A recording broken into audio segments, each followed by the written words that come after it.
good evening. Welcome back to another stream, a Premier League weekend review, and there is a lot to talk about. There's a lot to break down that happened this weekend, you know. Let me think. What happened this weekend, lads? Chelsea, they got their first win in a long time. They beat Leeds, you know.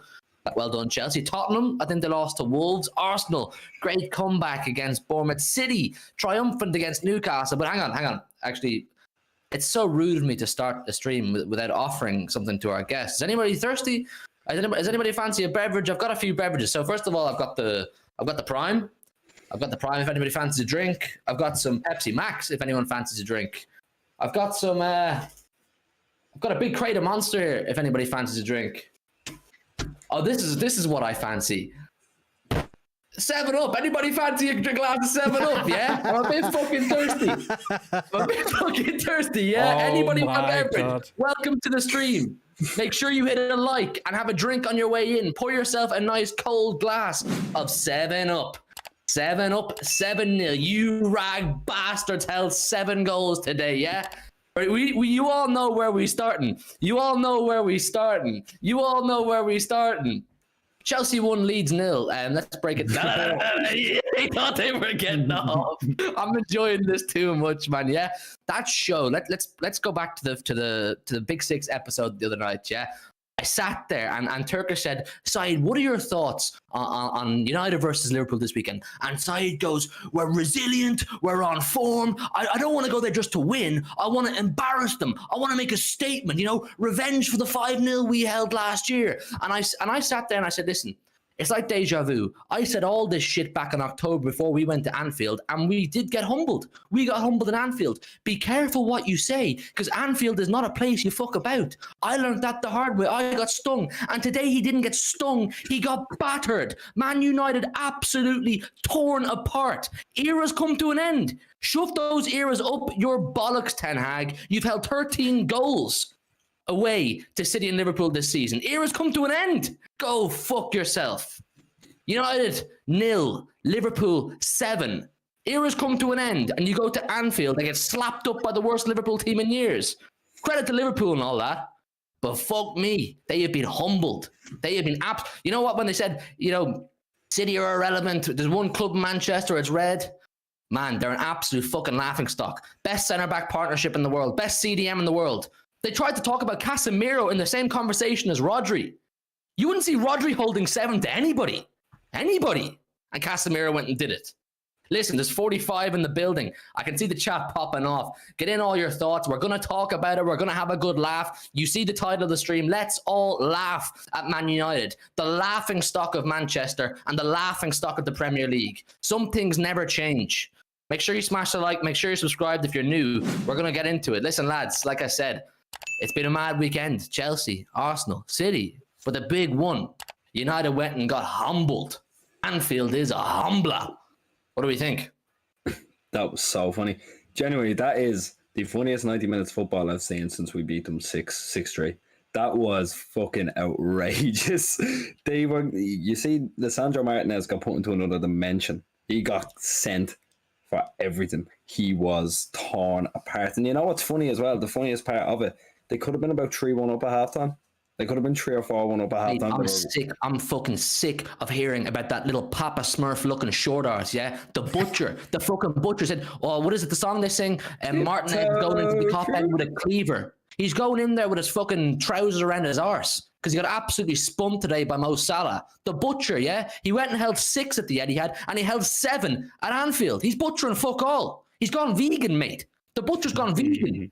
He's afraid of the knives. He's afraid of the meat. He got absolute, and that Varane as well. When people finally come to their senses that Varane is an overrated centre half, the world will be at more peace. He got absolutely embarrassed today. Absolutely embarrassed today, their centre halves and their fullbacks. Luke Shaw fully lost his head. Absolutely lost his head. Yeah, absolutely. That Bruno Fernandes. Sorry, I've got it all to come out right now. I'm sick of them. That car park has turned them. Weird people hanging around their car park with bed sheets and zebra pants and guitars and all that kind of thing. Looking weird bunch. That Bruno Fernandes is a little rat. Yeah, he whinges, he cries, he's in the referee's face, he throws his hands about the air, he takes no accountability. He's a lazy, whiny rat, Bruno Fernandes, and he got humbled today. He got humbled today by an overage pensioner Liverpool midfield. Fabinho, Henderson, and a child in Harvey Elliott made Bruno Fernandes look like an absolute fucking bitch. Absolute bitch that he is. Zebra pants. Go on, Joe. Come on, lads. Give me the energy here. This is a special day. I still can't get over zebra pants. That is a throwback. I mean, zebra pants, zebra kit. It doesn't matter. It really doesn't matter. Oh, I was still just in shock because I've been told. Oh well, I haven't been told directly, but I have seen the Sandro Martinez, the Argentinian Bilbao Baggins, and Rafael Varane best centre back partnership in the league. Best centre-back partnership in the league. Luke Shaw, best left-back. Casemiro, best defensive midfielder. They've just held 7. 7. They have held 7 goals. They were 2 goals away from equaling a record, a Premier League record of 9-0. 2 goals, which Liverpool could have got. They had a few more chances. But again, I just go back to the first half. United were all right. To be 1-0 down after half-time, United could have been 2-1, 3-1 up. 2-0, 3-0 up even. But then they come out from the second half. Luke Shaw shits to bed. He loses his head. Fernandes is diving. I think it was Fernandes missed a header in the first half, and then because he missed it, he went and had to go at the referee like it was the referee's fault for him missing a header. Like, I don't understand. They've got Vegas playing as a number 10. They've got Fernandes on the wing. They've got Rashford up front. They've got Anthony just, I don't know, he's doing some sort of river dance just on his own. And it's great. Fred's playing right back for the first goal. It's all over the place. And then they bring on McTominay and 3-0 and concede another 4. Like, it's embarrassing. There's a difference between losing. There's a difference between it being embarrassing. That's a complete and utter humiliation. Like, losing to Liverpool as Man United is bad. Losing 5-0 is terrible. Losing 7-0 is, like, unforgivable. They will never forget that. They will never forget the fact that they lost 7-0 at Anfield. They'll never forget that. We will never let them forget. Sir Alex Ferguson has sat in the Etihad Stadium at Anfield at his 2 biggest rivals' grounds and watched Man United concede 13 goals. 13 goals. I can't believe it. I love it. And they're a weird bunch, yeah? They show a bit of form this season. Not even, like, they've changed their mind, every 2 weeks, whether they're in a title race or not, but they're a weird bunch. United are built different. There's something special brewing at United this season. There's fuck all brewing at United. They've shown a little bit of form. They've got a few more wins than they have in recent seasons, and all of a sudden they're special. You have Wout Weghorst playing number 10. This team can't be special. I'm sorry. I'm just not here for it. I'm not here for it. The amount of times I have to sit there and watch videos of them dancing around their car park, with their shirts off and shouting, United are back and all this kind of stuff. United ain't back. They're building, they're growing, but today they didn't get a little humbler. It wasn't just a little taste of, like when Arsenal drew with whoever it was or lost to whoever it was and that kind of thing. They got a little humble in terms of the title race. United got a real bringing back down to earth today, right back down to earth. They won their Mickey Mouse trophy last week and they're parading that around as if they'd won the World Cup. And all of a sudden they think they're world beaters. I couldn't believe the arrogance of the United fans going to Anfield today saying, we want to embarrass them. Liverpool have fallen off. We're streets ahead of them. We're resilient. There was nothing resilient about Manchester United today. Once it went 1-0 Liverpool, those fuckers gave up. They wanted the ground to swallow them up. Anfield scared the bollocks out of them. At least we went there and lost, what was it, 1-0? 1-0. We gave a decent account of ourselves, yeah? We went to, in my opinion, the toughest away ground in the country and lost 1-0. There's no shame in that. They went there and got fucking mauled, eaten alive by Anfield and Liverpool. The worst Liverpool team since Klopp took over, by the way, as well. Absolutely embarrassed. They haven't lost like that since 1931 or something. I heard a stats, guys. 1931! My granddad was having the exact same laugh as me right now. God bless granddad. Absolute fucking embarrassment. And I'm loving every single second of it. I'm reading the chat here. And I think you're all enjoying today too. Fantastic weekend. I was a bit bummed, when Arsenal got that 98th minute winner. And we'll talk about them in a bit. But today, I just feel more like myself again. It's like the good old days, Never felt more like singing the blues. City win. United get pumped. Fucking pumped today. Darwin Núñez, Gakpo, Henderson, All these man embarrassing. This new and improved Manchester United team. Casemiro, you know, the best CDM in the world. He shouldn't be holding 7. He's probably walked off that pitch and said, "What the fuck am I doing here? What the fuck has just happened there? You know, let me get the plane back to Real Madrid. They don't like win the Champions League." Fucking hell, lads. You happy? I am happy because the amount of shit we have had to listen to from United fans this season, they always do this. We're always happy to give them praise because as footballing men and people, we will sit there and go, yes, they're improving. They look better, but just relax. It's a process. You know, it's a process. Let nature take its course. Go for your first trophy. You know, look better, improve on certain things. Don't start saying you've got the best centre halves, best goalkeeper, best CDM, best attacker, best Veghorst. Relax. They have got a decent Veghorst in fairness. Booty. Jesus Christ, man.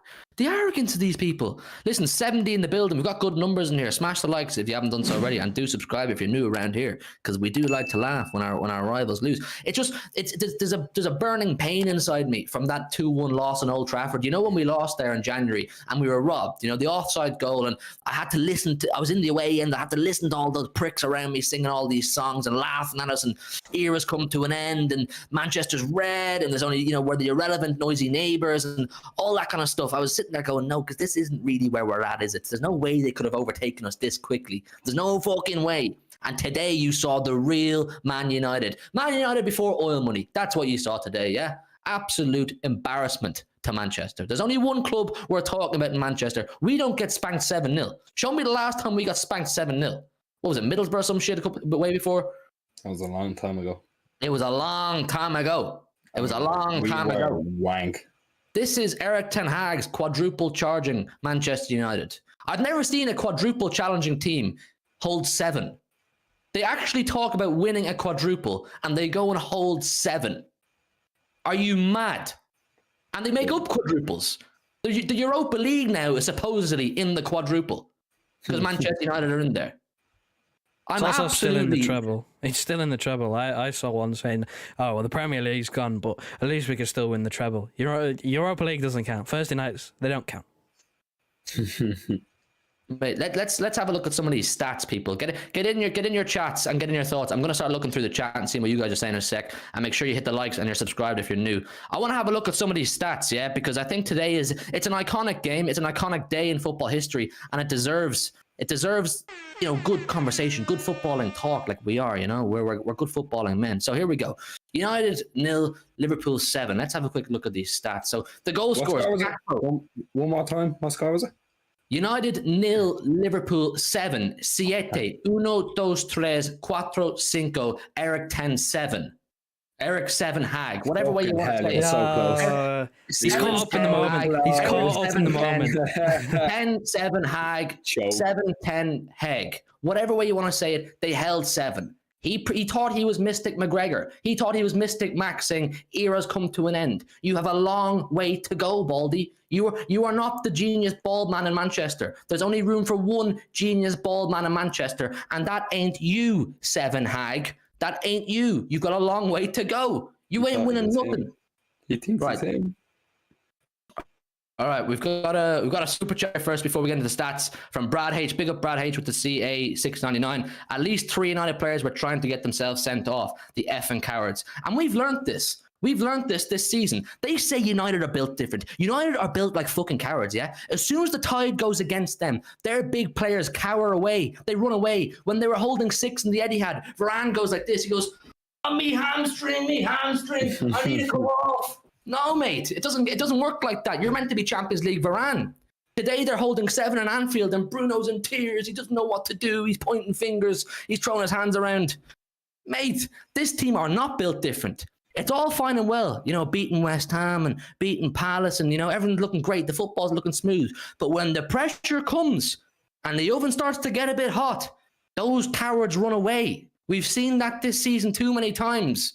People have forgotten too quickly about when they lost 4-0 to Brentford, the loss to Brighton. That was just a blip, we were told. This is no longer part of United's DNA. Today we saw the DNA. You're still being told it's a blip. Gary Neville's trying to sell everyone a dream, saying, today was a blip. This is not the first time this has happened this season, let alone lately. Like in this season, 4-0 to Brentford, 6-3 to City. they lost on the opening day as well to Brighton dunked on them in the first game of the season. That is not a blip. This is and has been happening to them for years. Like, this happened to them last season at Anfield, 5-0. They got, 6-0 in Old Trafford? Did they get 6-0? That was a 5-0 in that. There you go. They lost a considerable amount of games by a considerable number of goals. But no, this United is built different. Ten Hag, right? United lost 5-0 in Anfield last year. Ten Hag spent about 250 million, brought in the best holding midfielder in the world, brought in a small Argentine butcher who gets benched by Nicolas Otamendi, and held 7 goals. Eric 10-7. Eric 7 Hag 7-10. Eric 7-7. 1, 2, 3, 4, 5, 6, 7. Big Man United, yeah? Big Just Man United. How many? 7. I will never let them forget this. Next time Saeed tries to belittle, or a Man United fan tries to belittle Manchester City and how good we are and what we've built, I will remind them 7. Say it. 7. Outrageous. 7. Well, you can count. Listen, I couldn't count to 7 until today, but now I know how to count to 7. Now I know how to count to 7. Don't you worry about that. You just made sure that you could count to 7. Right, 2 goals for Gakpo. Big up him. That's also another massive embarrassment, yeah? Massive embarrassment for Man United. We're getting Gakpo. He looked great at the World Cup. He's the final piece to the jigsaw. Fabrizio Romano's here. Here we go. Gakpo to Liverpool. Oh, we never even wanted him anyway. They said. He's shit. We don't need Gakpo. Come to Gakpo's new gaff and you hold 7, and he gives you 2. Nunes with 2. They all slag Darwin Nunes. Listen, I have done my fair share of slagging Darwin Nunes, but I never said he's a complete waster. I just think he's got a lot of developing to do, but he's showing all the signs. Today he puts them to the sword for 2. Mo Salah breaks the record for Liverpool's top scorer in Premier League history. Fair play to him. He comes up with 2, and Bobby Firmino comes up with the 1. You know, they had 8 shots on target. 7 went in the net. They had 5 shots off target. It could have been 10. It should have been 10.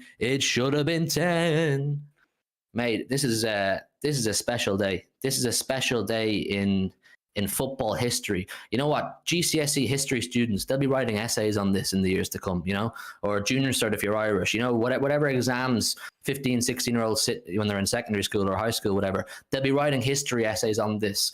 You know, the great war of Liverpool versus Man United that Man United completely got bummed in. Completely bummed. United go to Anfield full of resilience and belief, led by Casemiro and Varane and Bruno. The Caravan Cup champions go to Anfield ready to storm the gaff, and they held 7.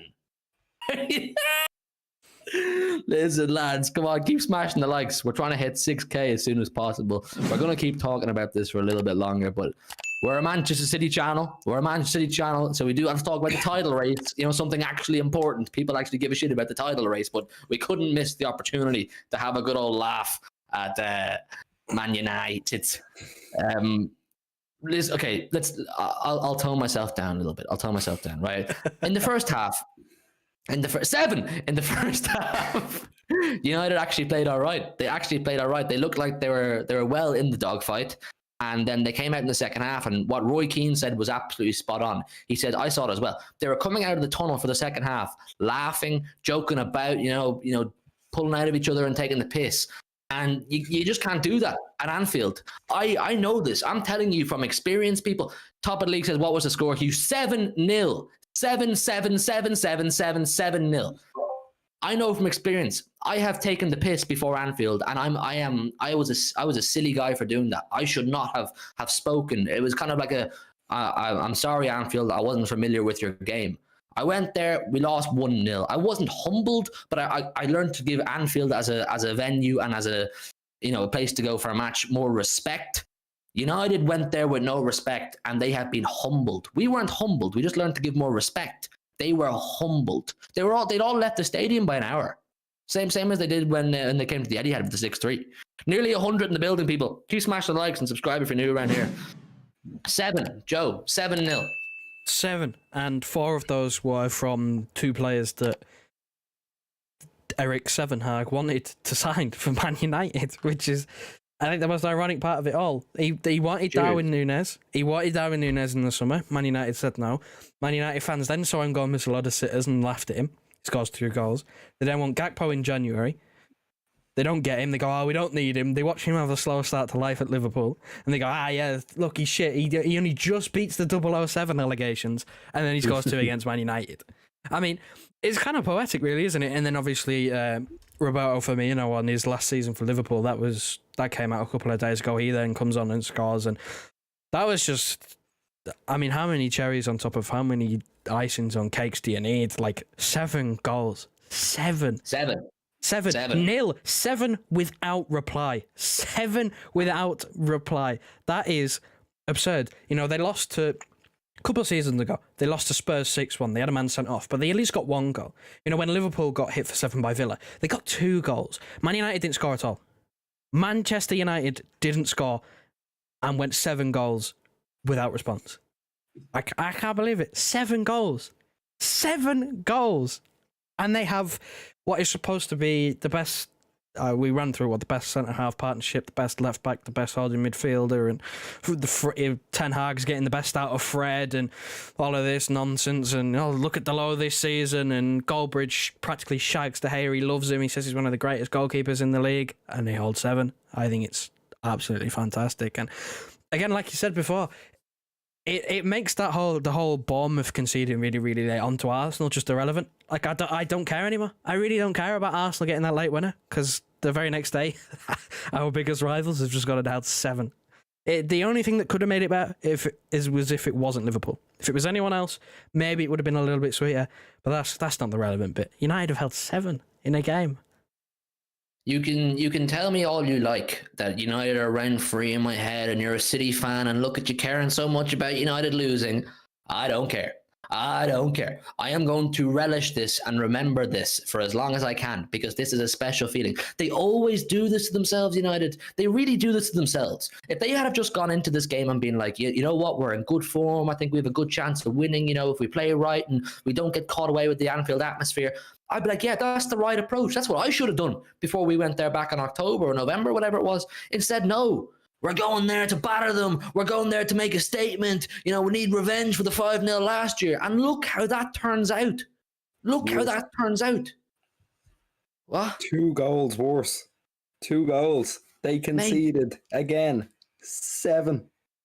Yeah, but era's come to an end. Era's come to an end. Yeah, the era of losing 5-0 has come to an end.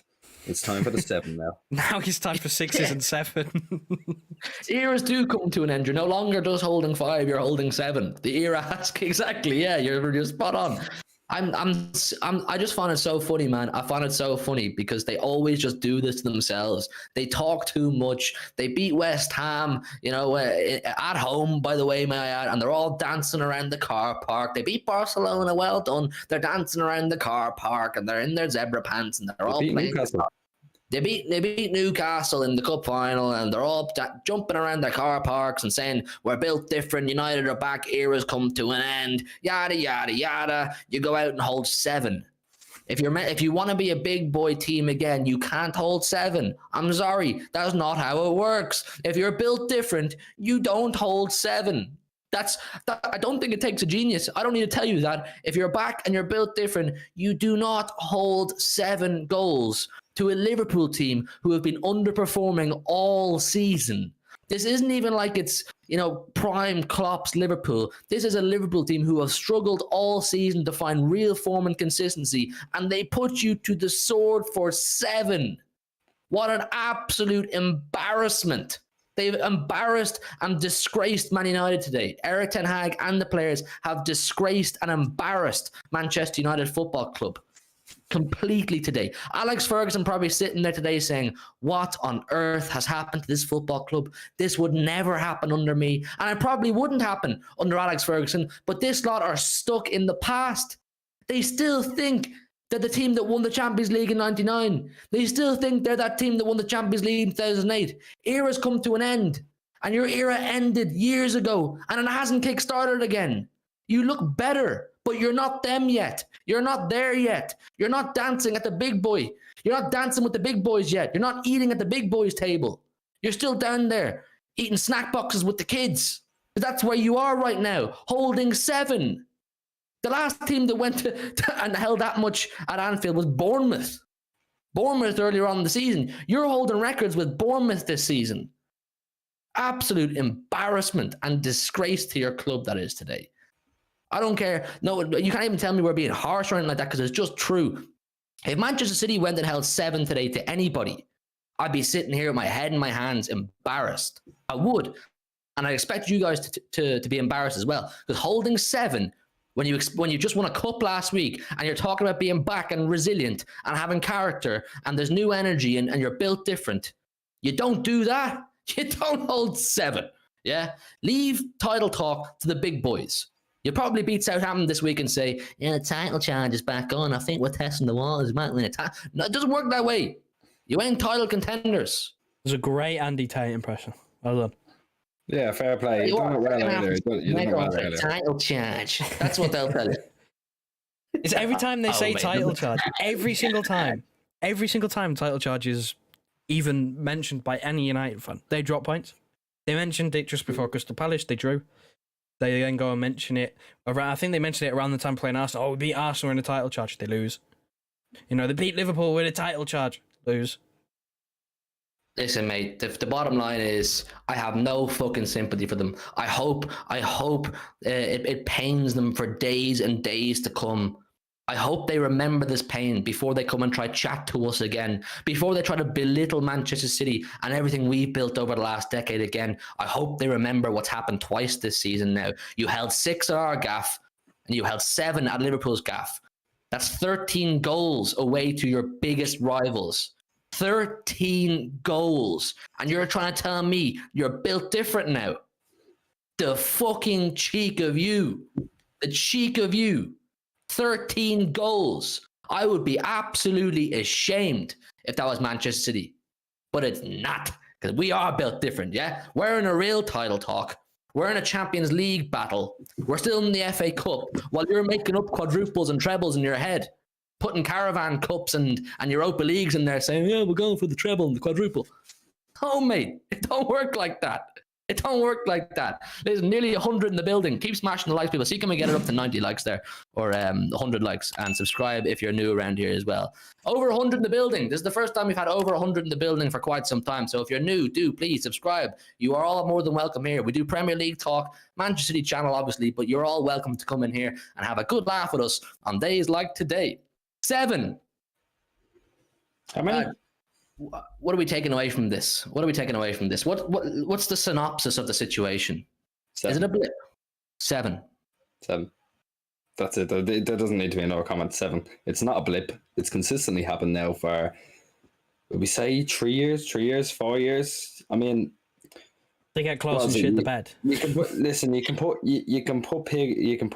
on a pig. You can put Casemiro on a midfield. At the end of the day, it's still big, you know what I mean? You're still losing 7. Casemiro has gone back to his penthouse in Manchester tonight saying, what the fuck have I just experienced? I'm used to tramping over teams in La Liga and running away with Champions Leagues, and I've just gone and held 7 goals. 7 goals to Jordan Henderson, Harvey Elliott, a washed Fabinho. How has this happened? I'm meant to be the general in midfield, and I've been bitched around. I have been bitched around, is what he'll say. Eric, what's gone wrong here? I thought we were back. I thought we were built different. All the fans in the car park keep telling me we're built different. The car park, Eric. The ones with the zebra trousers, Eric. Eric, the guy in the zebra pants said we're built different. Sheets. Your man holding up the bed sheets in his lovely zebra pants told me we're built different. Why did we hold 7, Eric? What do we do? The Glazers' Eric's fault. Eric's going, I don't fucking know. We need more money. We need to spend more money. It's the Glazers' fault. Listen to United fans. Watch against Southampton. Norwich scarves at the ready. It's the Glazers' fault. Whenever they get battered, whenever they lose, it's the Glazers' fault. Whenever they win, Man United are back. Ten Hag's a genius. No, Glazers. Glazers out. It's their fault that you held 7. today, let's pretend we're United fans for a sec. Yeah, let's pretend. I know it's hard, but let's pretend. Today is the Glazers' fault. They have not spent enough money. The jacuzzi still has Roy Keane's toenails in it. The toaster still has crumbs from when Ronaldo made his breakfast in 2007. The Glazers are at fault, and we need Qatar to come in because they are the answer to all of our problems. You held 7. The Glazers couldn't do fuck all about today. Another super chat here. Big up for the super chats. Cameron Dempsey, MCFC, 1894, says, we've heard the term mentality monsters. Well, United are capitulation monsters. I like the wordplay. They didn't just capitulate, Cameron. They completely died. They just died. All these supposed leaders they have around the park. That Rashford guy, he was nowhere to be seen today. Bruno, the captain on the pitch, an absolute waste of space today. He spent more time whinging in the referee's face than he did leading. Varane, Rolls-Royce Varane, Champions League Varane. What the fuck did he do? Yeah, Varane and Casemiro, two of the supposed greatest players, defensive players in European football history. And with Real Madrid, I'm willing to agree with you. But today they were not Real Madrid Varane and Real Madrid Casemiro. Those players at that level do not hold 7. That is Man United's level. That's not Varane and Casemiro's level. That's Man United's level. And they are now Man United players. That is a rude, rude awakening. And they tried to tell me, after we beat them 6-3, they go, well, Casemiro wasn't on the pitch for the whole game. I said, well, listen, he still came on and held 2. You think a player of Casemiro's level would come on and be like, right, we've lost the game, that the ship has sailed, but I'm going to come on and shore things up and make sure we don't take a hiding. And you took a hiding. You lost 6-3. And everyone's going, no, it's just a blip. He's just settling in. And I'm going, right, fair enough. And he put in a few good performances, as you would expect a player of his quality to do. But today, you don't see Rodri holding 7. You don't. Rodri's never held 7, or at least not to my knowledge. Rodri does not hold 7. For players at that level do not hold 7 goals. That's capitulation at its utmost finest. As Cameron says, capitulation. They crumbled. They completely crumbled in that Anfield. Like, if you want to be a big dog team and really say you're back, go and make a statement. Go to Anfield, handle the atmosphere, handle the pressure. The same way we kind of did. We lost 1-0, but I still think we didn't make a embarrassment of ourselves. Today you went there and you were reminded that you're Manchester United. You are reminded of the team that you have been for the last 10 years. And there needs to be significant changes before you really start saying you built different. Big up Cameron for the super chat, man. Really appreciate that. Honestly, man, I can't believe it. I really can't believe what we saw today. It's all the shite we've heard about Manchester United for about 5-6 months now, and whenever they lose, it's just a blip, and when they get battered, it's just a blip. A lot of work to be done in Old Trafford. Start off by painting your stadium because it's an absolute fucking mess. No, make it the silver toilet bowl. I wanted to make it.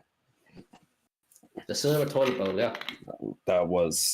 That's a fun. All those stadium concepts are always very funny, especially when there's not a chance of it getting made. Like, come on, the state of what they're working with. You think you'd just go from that to what is realistically trying to be a rip-off Bernabeu? Doesn't work like that, I'm afraid. They have losers' DNA, man. They have losers, children's DNA. When the going gets tough, they're like, fuck this. Just let it completely collapse. There's no kind of like, right, let's salvage this. Whatever. You've done it against some teams when you've come back from being, losing or whatever. But today was your real test. If they had gone to Anfield today and got a win, I would have been like, you know what, fair fucking Jews. Fair enough. They've really done something that even we couldn't do in recent years. But you didn't. And you really didn't. You know what I mean? 7. Joe, any final thoughts? I want to move it on from this lot because I'm gonna I don't know. I'm gonna move it on. Joe. You need to save some for tomorrow. You can't get it all out of the way now. There's a lot of people expecting big things. I'm drinking through the 7 up too fast, man. All these Man United fans tears. All these Man United fan tears in this 2-liter bottle. I'm going through it too fast. I need to save it, man. This stuff is worth its weight in gold. Well, it is at the moment. How many times is someone gonna hold 7? Like, it's unbelievable. For all of everybody else, like for all of Chelsea's woes and everybody bantering them, Man United have genuinely, like, when is the last time in the Premier League someone lost by? Was it Bournemouth this season? The last time that someone genuinely lost by 7 or more? Like, that barely ever happens. I think, to my knowledge, in recent memory, like our biggest win under Pep was 8-0. 8-0 against Watford. Man United. 7-0. 7-0. I'm still just in shock. I can't believe it. Like, I was sat there watching it, and I was sort of half celebrating because United were conceding, but obviously then there's that half of me where it's Liverpool, where it's like, I can't really get too excited because I still don't want Liverpool to do well, but regardless of opposition, it's something that I've had to explain to family members that unless Liverpool are challenging us for a league title, which they're not at the moment, I can't give a shit what they do. I can't give a shit about their results. It's Man United losing every week that gets me excited. It's a special day. It's a very special day. And I'm gonna enjoy it. I'm gonna enjoy it. The Big Six tomorrow should be interesting. For those of you who watch the Big Six, you know what? To Saeed, don't go anywhere, mate. Don't go anywhere. Because I did say to him, for those of you who watch the show, you know I said to him, just be careful. Famous last words. That's my quote. I said, I get your chest, you're in good form, but famous last words and all that, because Anfield is not the place you can talk like that. And they really, they proved that to him today. They proved that to Man United today, that you don't fuck about when you go there. Doesn't matter what form they're in, you don't fuck about when you go there. I mean, in what world should a midfield of Casemiro, Bruno, and Fred in their current form this season be getting bitched up by Fabinho, Henderson? They had Milner doing step overs late in the second half. James Milner was doing his best impression of Neymar in the second half, and they still scored goals off it. What? Absolute fucking madness. But listen, we're gonna move it on. Anyway. Big love to all of you. I can see this is one of the highest numbers we've ever had in the chat. So genuinely big up to all of you for coming in and getting involved in the banter. You know, I don't wish any real upset on anybody, but you have to enjoy these things. So listen, genuinely big up to all of you. We're going to talk about City and Arsenal and all that kind of thing now in a sec. But do smash the likes if you haven't done so already. The like button's for you to do, and subscribe if you're new around here. We're on the road to 6K, and I'd love to hit 6,000 as soon as possible, and you can make that happen. Anyways, we may as well talk a bit. Do you want to do Arsenal or City first? Do Arsenal. We'll do Arsenal first. Milner wears the number 7 shirt. Mil Neymar. 7. Sorry, that threw me off. Milner wears number 7. He's doing step overs for fucking Dallo and Varane. We'll talk about Arsenal. Right, Arsenal, listen, they got our hopes up a bit yesterday, didn't they? They got our hopes up. I said to Joe when they were losing 2-0, if Arsenal drop points here, we'll do a live tonight and do a proper talk about the title and momentum and all that kind of thing. But they came back, they showed their resilience. And my feeling about it is, if I'm being an objective footballing man, which I claim to be, I have to say, you know what? They have shown great resilience. Something that United didn't have today, 7, was resilience. They didn't have that character, when they're 1-2, 3-0 down to fight back and make a real go of it and try and salvage the game, even a point at most. Arsenal did have that.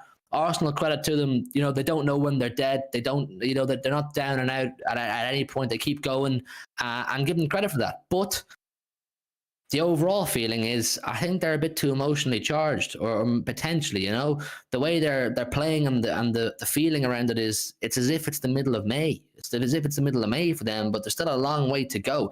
Can they maintain this? Can they keep getting wins with, injury time winners? And like I said, in one way, it's massively impressive when you can get an injury time winner, because that shows real bottle and character.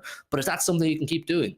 And the second point I want to make is, when we dispatched Bournemouth in their own place and battered Villa in our place, no one gave a shit. But when Arsenal required injury time winner to do so, it's absolutely, mesmeric stuff.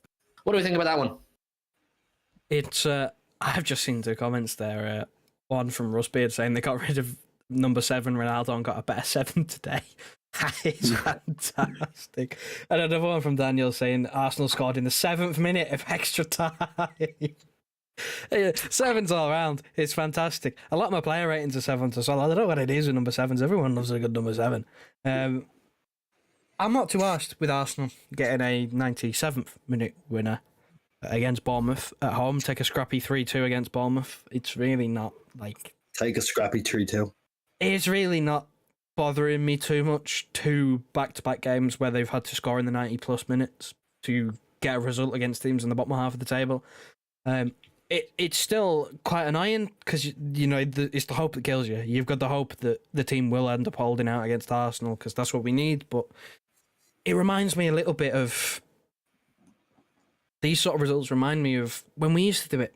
Centurion season. How many last minute winners did we get? How many last minute winners do we get against teams in the lower end of the table? Like when it's your year, it's your year. It's that sort of thing, isn't it? When it's all just falling into place for Arsenal right now. They're getting a little bit of luck. They've put results together. They're getting winners at the end of games that they're struggling in. And that's all they need. Again, the league is now out of our hands, essentially. Even if we do go and beat Arsenal, we still require them to drop points at some other stage. So you've essentially just got to keep going and just hope that they drop points. I mean, based on the way that they're playing now, I know they just got them 2 last-minute winners, but if they keep playing like that, then luck's not going to go their way all the time. If they keep struggling, they're prone to dropping points. And that, again, they're too emotionally driven at this. You saw Arteta again, when it got to the 88th, 89th minute, he was holding his fingers up to the referee saying, how many minutes? What, 6, 7? Like, he said 7. He said 7. Did say 7. He said 7. He wanted 7 minutes of injury time. They're so emotionally just... They are at boiling point. It's like someone's put a lid on a pan. They are at boiling point. It's getting ready to boil over. They are so emotionally attached. And I get it. I understand.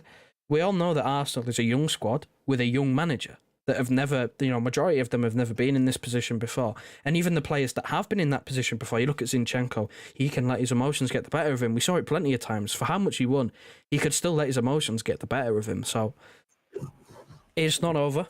It's far from over. I'm not too... I'm annoyed that they got the winner, but there's still a little bit inside of me where I'm kind of thinking, they're not going to do that every week. If they're in that position where they're drawing late on in a game, they're not going to get a winner each and every single time. It just can't happen. And if it happens, you just kind of have to hold that. You kind of just have to firm it and go, well, if it's your year, it's your year. I wanna raise a point here. And it's something that I sent into our group chat earlier on, and it bothered me a little bit. And I'm going to talk about it here, and I want to get your thoughts. I watched an AFTV fan camp today, right? And I'm not sure, I don't know who the guy was. You know the exact what I'm talking about. I sent it to you guys today. And he was saying, City don't have the belief that we have. They're falling off, or something along those lines. We have the belief. City looks stale. I saw a word thrown around a lot as well.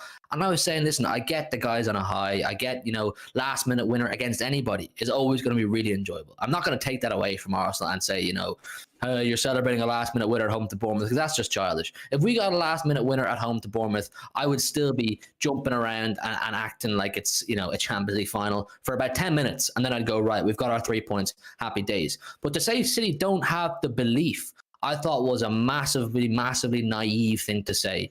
I think some Arsenal fans, not all, have very quickly or are choosing to forget who they are dealing with in Manchester City. They're dealing with hardened winners who are actually clicking.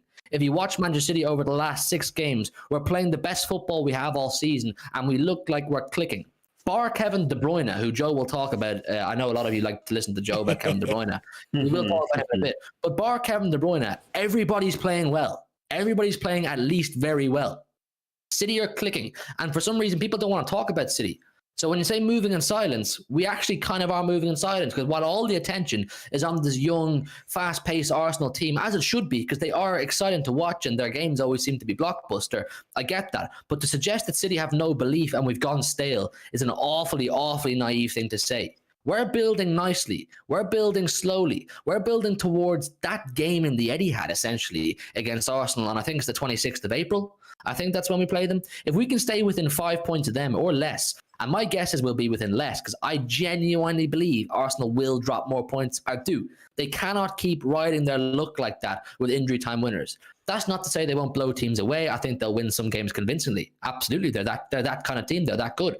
But there will be slip-ups. When, like I said all season to you lot, when the pressure's on and you're playing teams like Bournemouth and Everton and Wolves and whoever, Southampton, all these relegation teams who have to fight like their lives depend on it for a point. Do you have the experience and the emotional stability to handle that situation? Do you know what I mean? We know how to do it. We've done it for 5-6 years now. We've ran this race. Arsenal are showing signs of a team that they get too emotionally charged, and you can't rely on that.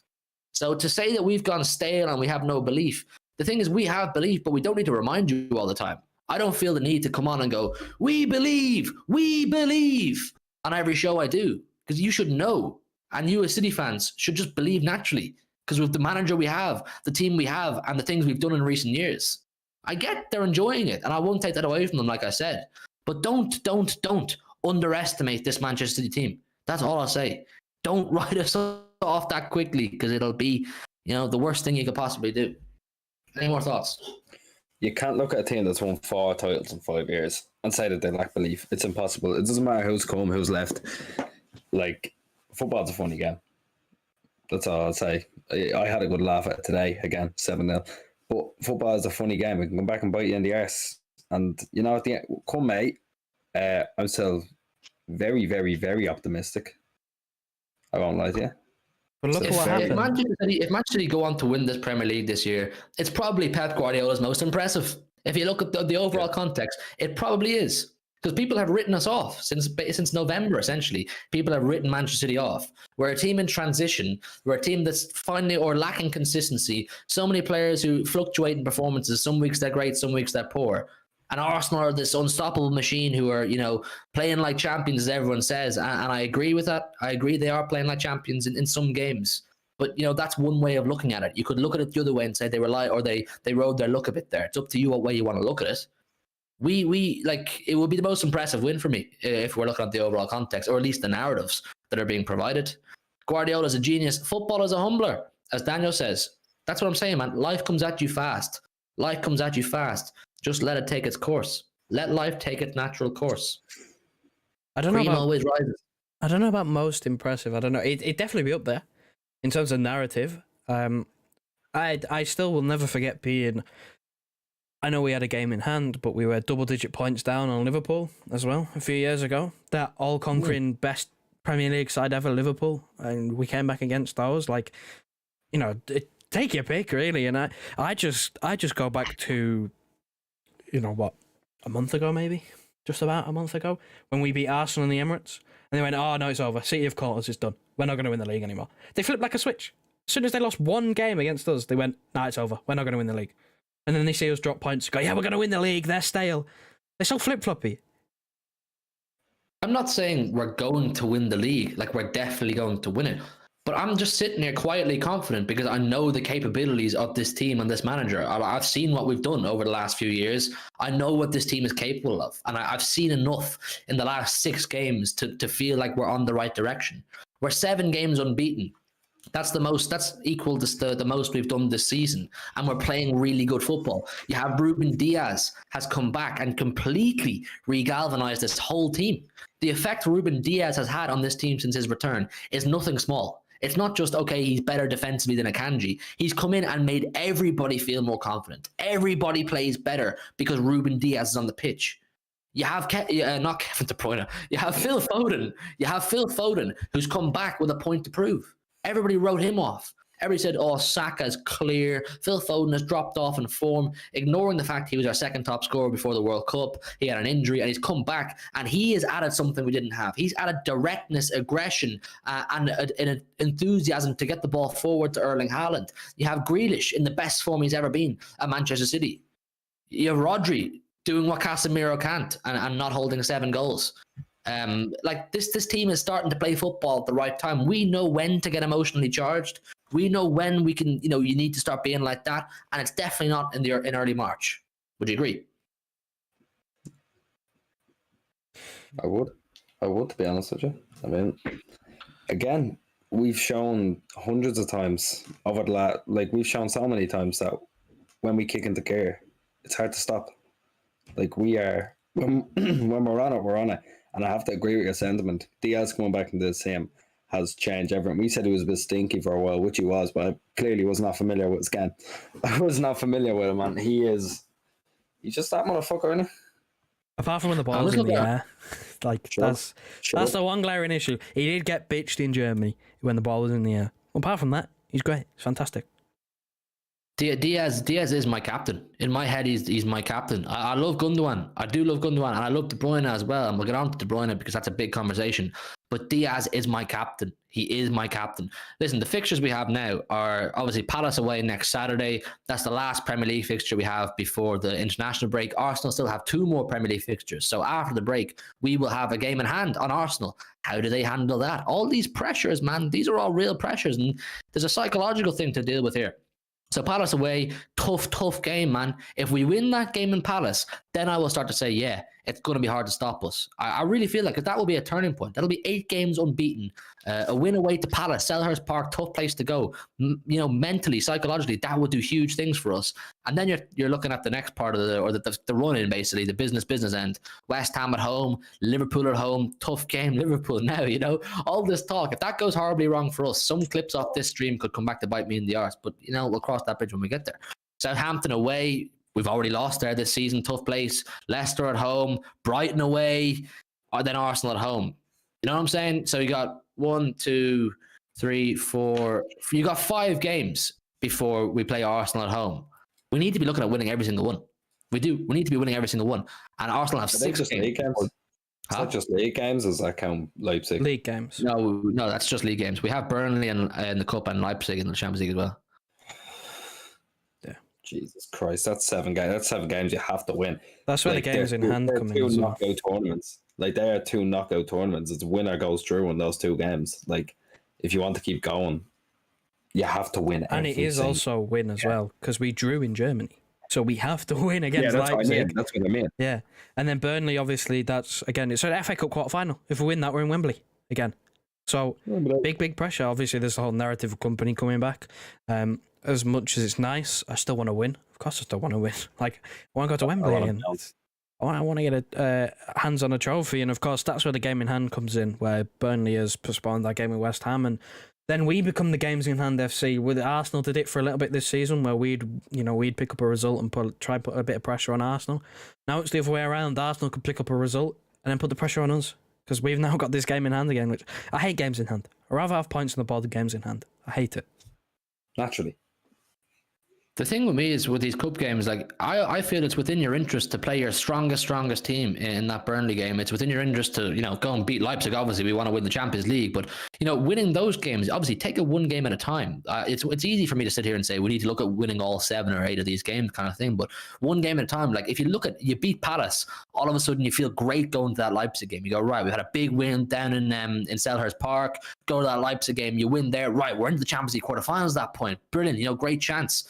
Or at least a good opportunity to go on and hopefully win the competition with a bit of luck in the draws and good performances. Then you beat West Ham in the Premier League and, you're on a run then the league. And all of a sudden, snowball effect, the mentality and the psychology of the team starts to go, right, we're on to something good here. We've clicked. We're playing football. We're sucking on diesel here. You know what I'm saying? So that's what basically what needs to happen. And it has to start now with Palace next Saturday. We have a week off, and that's a very welcomed week off, I think. Obviously, sometimes we sit here and say we would like to play every 3 or 4 days, but maybe the rest and the week off might not be any harm. I think some players will welcome it because they put in a serious shift over the last sort of month, haven't they? What was it, 5-6 away games in a row? And I want to say live on the channel here, I said in my last video as well, big up to all the City fans. I know a lot of you did every single away game in February. That's absolutely crazy. I did Tottenham and Arsenal, and that's about as much as I could afford, really. But to those of you who made it happen, and whatever way you did it, whether it was expensive or cheap, whatever way you did it, fair play, because that's some shit. Leipzig isn't going to be easy, says Georgie Kincladze. Big up Georgie Kincladze, man. We play Palace, and then Palace play Arsenal next game, so that could be good. Be a good decider. Here, I'm going to have a look at Arsenal's fixtures and see what we think as well. So they have Sporting Lisbon is their next game away in the Europa League. It'd be interesting to see. Do they put out a strong team in the Europa League, Arsenal? It'd be interesting to see if they can actually handle the Thursday to Sunday schedule. That's going to be the kicker. Well, this is something they're ignoring. This is something they've ignored a little bit. That's the kicker. That's the one where you go Thursday, Sunday. It's not easy, and again, it depends how much they want it. We know Arsenal don't have the strongest squad. Their bench isn't the greatest. I mean, all credit to him because he did well and he got the winner. But Reece Nelson ain't no godsend, is he? Coming off the bench to try and save you a game. He did it. Fair play to him. But he's not it's not like we've got an option that you want to rely on. So their squad isn't great. So if they rotate, you'd imagine they wouldn't go too far. But I don't know whether they're at that stage now where if I'm Arsenal, I go for that Europa League. Even though you're going to get Champions League through the league, you go for the Europa League. You go to win a trophy. You can't win the Carabao Cup, that's done. You can't win the FA Cup, you've been knocked out. You don't want to, chance your hand at the Premier League because there's still a lot of games of football to go. In a knockout tournament, it's probably their best bet. Their most safest bet. If they go for the Europa League, I believe they can win it because their toughest opponent would be Man United. And Man United have just held 7. Let's all remind ourselves they've just held 7. So I think if I was in Arteta's position, I would go for the Europa League because I think they just need a trophy at this stage. They need to get that squad embedded with winning something, with getting over the line and playing in the big pressure games like a Europa League final. It's not the biggest of pressure games, but it's a European final. And we all know how the last European final Arsenal played in turned out. So if I was Arsenal, I'd go for it. Will Arteta go for it? I have no idea. I don't know, because there's one side of me that goes, they won't go for it, they'll focus on the Premier League, and then there's that other side of they'll go for it because they won a trophy. I don't think they'll focus on it at all. I don't think they will either. I think what we learned from them is through the FA Cup is that they don't really, or they're happy to rotate a bit. I think they probably feel that they have a great chance of winning the Premier League and they'll focus on that. I don't know. It's actually quite hard to predict, really. But for me, it's within their interest. I think winning in Europa League games would probably give you more momentum going into your Sunday game. I know people say, but fatigue and football. Listen, there's however many games left the season. Just push it, try and win every game and keep building momentum. Listen, after Sporting, they have Palace at home. I would expect them to win that because it's in the Emirates. But listen, you don't know. Bournemouth gave them a good run. Then they have Leeds at home. Then Liverpool away. Yeah, Liverpool. I wouldn't mind if Liverpool could do us another 7-0 job favour at Anfield that day. Then they have West Ham away in London Derby, tough place. Southampton at home should win, and then they come to the Etihad. So there's a few potential banana skins there for them, and there's a few potential banana skins there or for us as well in ours. What are people saying? He'll rotate, but it'll be a strong team. I don't know. Do they have? It says Wardy. Do they have a strong enough squad, like depth and in quality, to rotate and still be a strong team? You don't think they do, Joe? No. Do you? No, they signed Jorginho, so you'd imagine like he'd play there. I mean, they don't really have like the numbers. I can't really name another, deeper midfielder. Like they let Lokonga go out on load. I think El Nenny's injured, so it's not like they have the most options there. So if Thoreau's back for injury, that's a boost. You'd imagine that if they progress far enough, or Gabriel Jesus progresses far enough from his return from injury, he'd probably play Europa League games to get him back to some fitness. Trossard's just got injured. I don't really know what to make of their defensive backups. I think Kieran Tierney's a good left back. Tomiyasu got hooked at half time against Bournemouth. Rob Holding is abysmal. He's dreadful. And they have another centre half. It's falling out of my head. I don't know who it is, but I don't know. I don't think they have the depth, at least at the moment, because they do have a few injuries. I don't think they have the depth to fully rotate. Like they can't fully rotate unless they throw kids in there, and then that's just resigning yourself to lose. And then again, if they go on Thursday, Sunday, and they lose on the Thursday, kills the momentum for Sunday. They have to re-go and they have to get that momentum back for the Sunday. And then if they lose again on the next Thursday they play on, again it's the same thing. They've lost the momentum. There's no momentum. There's no building. Win after win after win.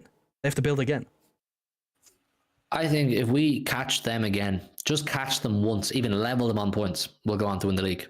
I think we've seen enough from them and how emotionally charged they get when things go against them, and having to rely on those injury time winners and that kind of thing. You won't get that every game. That's just the reality. It is great when it comes around. Absolutely enjoy it when those kind of things happen. But the reality is you can't rely on it. You can't. It's not sustainable. You got to start beating teams properly, good and proper, not leaving it to injury time substitutes coming on and putting one in the back of the net. That's why I think we will. We're clicking. We're beating teams properly. We beat Newcastle properly. We beat Villa properly. We beat Bournemouth properly. We beat Bristol properly. The Forest game, I'd put that down as a blip because we played really, really well. The Leipzig game, we did what we needed to do. Go to Germany and don't lose. We're playing the best football consistently now that we have all season. We've seen great games this season, but this is the best run we've had in terms of performance. And that's because, like I said, the right players are coming back into frame at the right time. We're shaping up nicely. we're going to wrap it up in about 5-10 minutes, people. So get in any questions you have or any thoughts you have, and we'll have just an open conversation about the season, who you think could be a banana skin for us, who you think played well against Newcastle. Have you any thoughts about the Newcastle game in general? Actually, you know what? Let's have that segment I nearly forgot about. Joe, your guy, Kevin De Bruyne, he doesn't look like himself. No, and he is my guy, isn't he? Everybody loves my thoughts and opinions on him. I am really lost. I'm really lost. I don't know where it's going wrong. I cannot put a finger on what exactly is the problem. He's not tired. He's literally just come back off of an illness where he missed a week. So he's not tired. You can't really say he's rusty because towards the end of the game against Bristol, he looked really, really good. He looked like he was getting a bit of momentum. So he's not rusty. I don't know what's going on. I mean, he's still technically doing his job. Like, he put in a good cross for Haaland at one point in the first half. The Haaland probably admits himself he probably should do a little bit better and get it on target. But apart from that, there wasn't really much doing. I mean, I kind of want to hold back because I've said many things and I am essentially just repeating myself over and over again. There is just zero consistency. I said after the Villa game where he played well, he didn't come out with a goal or assist, but he played well. I said if he plays like that, as sort of like a baseline for the rest of the season, just on a consistent basis, sprinkles a few of those Arsenal type performances in there where he's really, really good, but plays at that sort of Villa level for the rest of the season, I'll be happy. He just hasn't met that. I mean, we've gone a month and it's all falling apart again. I'm so lost. I'm so confused. I don't know what's going wrong. He's not playing well to the point of where other people are saying similar things that I've been saying in terms of I wanted him subbed. I was looking about 55 minutes in, I was going, there's no improvement in the second half. He just has to come off. And then to make it worse, Bernardo Silva comes on and he scores. He scores. His replacement scores a goal. Like, I don't know what's going on. I came up with a conspiracy theorist. I think it might have been last night when we were playing pro clubs that I just don't know whether his head's fully in the domestic side of football because he's won it that many times. He's won the Premier League 4 times. He's won League Cups. He's won an FA Cup. I don't know how much his head is fully in it. We talk about the body language. Pep talks a lot about body language after the World Cup. And, you know, it was almost half the squad at that point. And we know that, obviously, Belgium, they had a shocking World Cup. They got grouped. Nobody was expecting them to get grouped. So maybe he's just really demotivated and maybe he is just really, really flat. That's what his performances look like. They're just really, really flat. There's just really nothing to them most of the time. But I mean, we still know he has it because at the end of the day, even though he had a poor game yesterday, he still created a pretty big chance in the game. So he's still technically doing his job. And we know when he's on it, like he was against Arsenal, that he can be unplayable, but he just looks so flat. He looks like almost uninterested. I've seen a lot of, he looks a bit lazy and there's a little bit of him just walking around and it doesn't look like he really cares. And I don't know whether that's to do with the fact that maybe he is disinterested. I don't know, maybe he is disinterested. Maybe it's his age catching up with him. Maybe he cannot do everything that he used to and he's adjusted himself because maybe his age and his injury problems are now catching up to him because he's in his 30s. It's natural to decline, at least physically. But I don't know what's going wrong. I really don't know what's going wrong. I don't want to sit here as much as we all get a laugh and it's very funny to see me going rant and rave about him. I don't want to be sat here week after week going, he's just played absolutely crap. And I don't know what's going wrong with him. I don't know what more else to say. Like, it wasn't like bad, as in like it was absolutely horrific, but it was just so nothing. Like there was just nothing. And you see the improvement when Bernardo Silva comes on. We know he's more of a runner and his game is more about energy, but the press was miles better. He was pressing from the front. He scored a goal. He was everywhere on the pitch. I don't know what's going. I really don't know what's going wrong. I've seen people say that he's the answer. He needs to be in the team so we can get Haaland the ball, but even he's struggling to get Haaland the ball. It's not Kevin De Bruyne's finest season, really, is it? But the mad part is you just can't really not play him. You know, I can understand maybe taking him off if you're winning or you need to change something up mid game, but you can't really just leave Kevin De Bruyne out altogether because he just does have something crazy in his locker, doesn't he? Like he still is creating chances, but we have such high standards for Kevin De Bruyne because he's set such high standards for himself and he's maintained them for so long that it's mad when we see him playing the way he is right now. I don't think he's awful. I don't think he's completely fallen off and it's you know, irreparable kind of thing, but it is definitely, he doesn't look himself. I don't know, people, chat, there's 90 in the building. Make sure you smash the like button if you haven't done so already. Make sure you subscribe if you're new around here on the road to 6K. Let me know your thoughts in the chat. Do you think Joe's theory, is there any truth to it that maybe De Bruyne is just fully focused on cementing his legacy and winning the Champions League? Because as we know, there's a lot of players in the squad in the same boat as De Bruyne who are, you know, they've a lot of glory over the years domestically. They've won a lot of medals, a lot of trophies, and many of them will say, listen, you know, we have a great team here that can win the Champions League and we really fucking need to win it because we can do something special. Imagine first Champions League winners at Manchester City. You know, you'd go down in history. People be talking about that team in 100 years' time. You know, we'd be telling our grandkids about that team that won the first Champions League. And for De Bruyne, if he's to win a Champions League, you're talking about statue territory, then, aren't you? You're talking about building Kevin De Bruyne a statue because he's been at the club long enough and he's had so many big moments and won so many trophies. And the Champions League would just really cement that legendary status for De Bruyne. So, is there truth to it? Do people think that maybe he's focused on the Champions League? I think he wants to win the Premier League, but maybe some things just aren't going his way. I think Kevin De Bruyne, he has too strong of a mentality and he's too good a player to not improve, you know, not have a massive say in how the rest of this season goes. That's how I feel. I think he knows it himself. I think he knows it himself because it's becoming a slightly regular occurrence. Of seasons gone by, even if he was playing bad, he'd never come off. He'd never come off the pitch. He's always complete the 90 minutes. He's now, sometimes he's not starting. Sometimes he's getting subbed off. Like, this is sort of uncharted territory. This has never really happened to the Pep Guardiola unless we are very comfortable in a game. De Bruyne is usually completing 90 minutes a game just because of, again, he's a moments player, can come up with something in a moment. But again, you see, we're 1-0 up. We desperately need a second goal because Newcastle are knocking on the door. And he takes De Bruyne off. The first and only substitution he makes. You look at the 2 games against Spurs, he didn't even start. He didn't say he started Alvarez instead. Like, it's becoming a sort of a thing really now where he's no longer untouchable. He's going to start every game. He's going to play 90 minutes in every big game. This is not a theme anymore. You can genuinely, like, not expect, but you wouldn't be surprised if he gets dropped because it's now starting to happen. It's things like his shooting has been dreadful. His shooting has been one of the worst parts about it, I think. You look at the game against Forest, it was probably some of the worst I've seen. I think he took a free kick against Newcastle, it ended up in the second tier. Short 5-10 yard passes, sometimes they're just overhit and it just looks like he's sort of almost half-arsed it sometimes because it just looks very...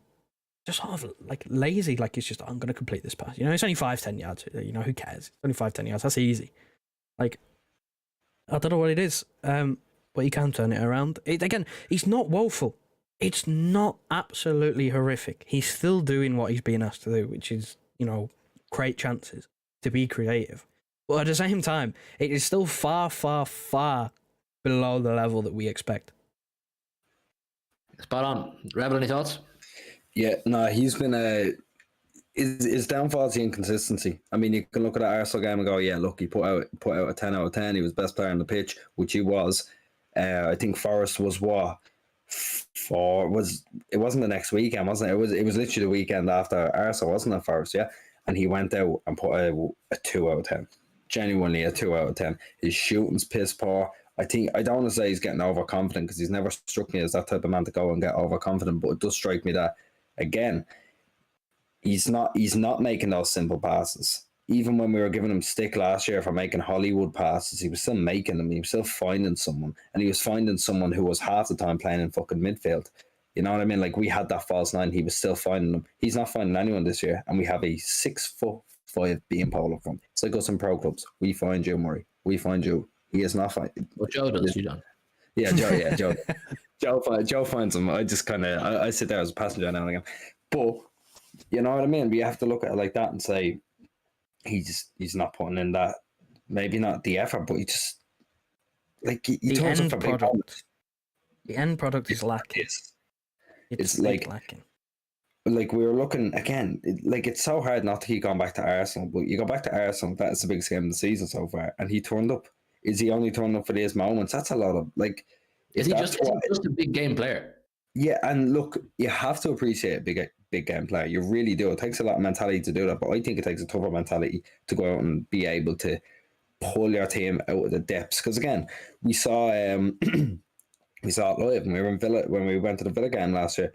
He reefed us out. Like, he grabbed that team by the scruff of the neck, in my opinion. I went, you know what, we're not fucking losing this. He was the main catalyst. He was, in my opinion, the main catalyst after that second goal went in. Everyone knows the shoe tying thing where it's like, this is the biggest him performance you've ever seen in your life. He did that in a big game. He's not he wouldn't do that if we played Villa mid-season and needed someone to pull something out of their arse. He's not doing also, that. Newcastle is a big game. They are fighting for top 4. They were just in a cup final. It's a big game. Yeah. Like, it's a relatively big game. And I do want to go to the point about finding Haaland. And while, yes, he is going to do that, whether he plays well or not, he's going to find him at least once. That is going to happen. Yeah. He will find him, so he's still doing a job. He still has a purpose. But, and then you talk about, he's 6'5", he's beanpole. He's not, the delivery from wide areas has just been poor. And from set pieces as well. Our set pieces have fallen off compared to last year, especially, where we were one of the best teams at it. Now, I don't know where we are. We're not one of the worst, but it's fallen off significantly. And we've just added a 6'5" beanpole. And there was one point during the Newcastle game where Haaland's chasing a ball in the right channel. He's not in the box. He gives it to De Bruyne, and De Bruyne looks up, sees no one apart from Jack Grealish, sort of around the back post, and still decides to cross it. It's things like that where it's like, I don't know what he's seeing. I genuinely don't know what he's seeing to put a cross into Jack Grealish, because we know Newcastle's a tall team. Newcastle are full of giants. Well, I don't know why he's decided to do that. And it's things like that where it's just a waste. It's just a waste. It's almost crossing for the sake of crossing. Like, yeah, if it comes off, you look a genius, but if it doesn't come off, we're all going, why have you tried to cross it to Grealish? Just a waste. Yeah, look, with Kev, it's a frustrating one, but I'm just going to be my blind lover of Kevin De Bruyne, blind optimism, and say he's going to turn it around. I think he's going to have a massive say. I believe we can win the Premier League, and I think he's going to have a massive say in that. I believe he's building slowly. And we'll see improvements. He's gonna drop a massive performance again sometime soon, and we'll say, right, he's locked in. He's ready to go for this title race. And there probably is truth to the Champions League thing, that he's desperately desperate to win that competition, because I would be too if I was him. Time's running out. He's not still a young buck anymore. So listen, look, it is what it is. Listen, we are currently, we're 22 likes away from 200. That would be an 1894 record of a live stream. 200 likes. That would be absolutely crazy. So if you haven't done so, please do smash the like button and subscribe if you're new around here. Like I keep saying, we're on the road to 6,000 subscribers. So if you're new and you want to join the community, it's free to do. Just hit that subscribe button. Listen, it's been a crazy weekend. And there's still so much football to be played. United losing 7-0. We had a good laugh about that today, and we will continue to laugh about that. Arsenal winning 3-2 or at home to Bournemouth. That's big for them. But can they keep doing that? Can they keep relying on injury time winners? Maybe. I don't know. Is there too much emotional charge in this Arsenal team? I don't know. For me, all I know is City look like we're clicking. We look like we're starting to play football. Kevin De Bruyne, it's its own conversation. You can talk about Kevin De Bruyne, but he's not just Manchester City. He isn't the team. We have other players in this team right now playing absolutely excellent. Haaland is starting to play football. Haaland is starting to look like, a Manchester City player. Jack Grealish is cooking. Phil Foden is back to his best. It's fair to say he looks back to his best. Ruben Diaz, leader of men. Nathan Ake playing at left back, absolutely smashing it. The team looks good, man. Rodri, the team looks good. And hopefully we can continue on that. We get a win away to Palace next Saturday, and I tell you, shit's getting serious then. But listen, like I said, smash a like if you're watching on playback or you haven't done so already. Subscribe if you're new around here. I do really appreciate you all coming in to have a laugh with us tonight at the United 7-0 and have a bit of a chat with us about the title race and whatnot. We'll probably have a video or maybe another live stream tomorrow. I know there's no game up until Palace away next Saturday, but we will sure to be live a good few times this week because there's always stuff happening. You know, there's always conversations to be had, and we want you guys to get involved. So listen, we'll see you tomorrow with something. Hugh, please cook Saeed. Listen, Big 6 tomorrow is sure to be, or Big 7, I should say now, is sure to be an absolute cracker tomorrow. It took me a second. It took me a second. Nice. Make sure 7 likes off 190, says Top of the League. Come on, people, let's get it up to 200 likes. Let's see, can we get it to 200 likes? But like I said, Big 6 tomorrow is it's sure to be a bit of a blockbuster. So make sure you tune in. I will be sure to let Saeed know my thoughts on Liverpool's 7-0 mauling of Manchester United today. And if I'm feeling generous enough, I'll bring Saeed a beverage to cool him down. Sometimes when your head's getting a bit hot and the world is going against you, you just need to have a drink and cool down a bit. And what better than an ice cold glass of 7-Up to help you feel better about yourself. So bring your 7-Up tomorrow night, people. Bring your 7-Up. Bring a brew, bring a beer, whatever it is that you like. And we'll see what happens then, right? Like, subscribe, and we'll see you soon. Joey boy, wrap her up. Listen to your heart, tell me who you wanna be. We can always start to believe. Listen to your heart, tell me that you understand. 'Cause you are the one for me.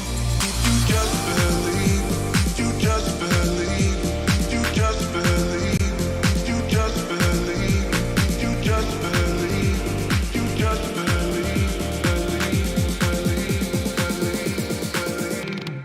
Listen to your heart, heart, heart, heart, heart, heart, heart, heart. Listen to your heart, heart, heart, heart, heart, heart, heart, heart. Listen to your heart, tell me who you wanna be.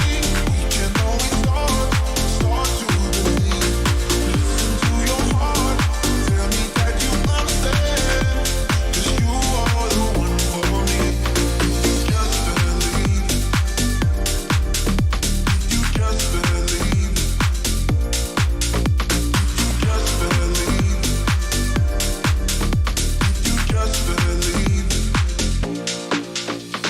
Listen to your heart. Listen to your heart. Listen to your heart. Listen to your heart. Listen to your heart. Tell me who you wanna be. We can always start to believe. Listen to your heart. Tell me that you understand. 'Cause you are the one for me. You just believe. You just believe. You just believe. You just believe. You just believe. You just believe.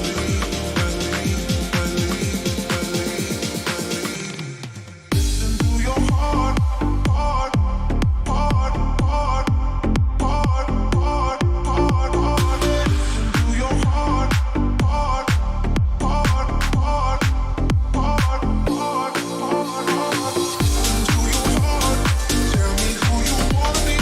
We can always start to believe. Listen to your heart, tell me that you understand. 'Cause you are the one for me. You just believe. You just believe. You just believe. You just believe.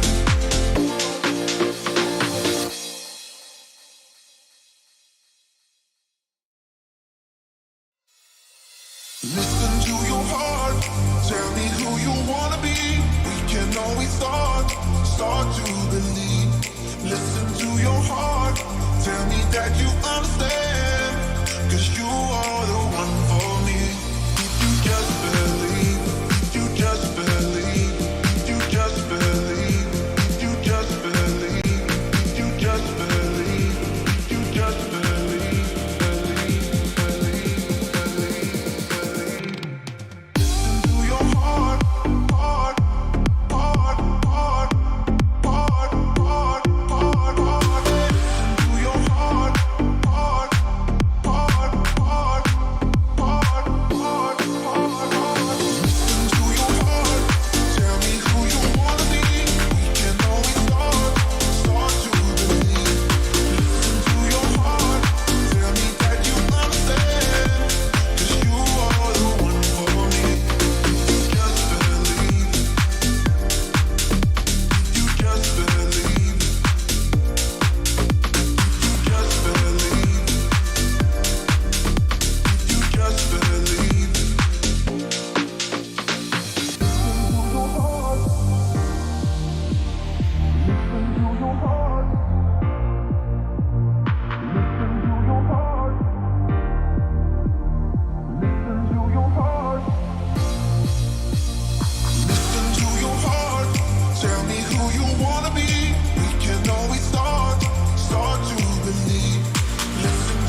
know we thought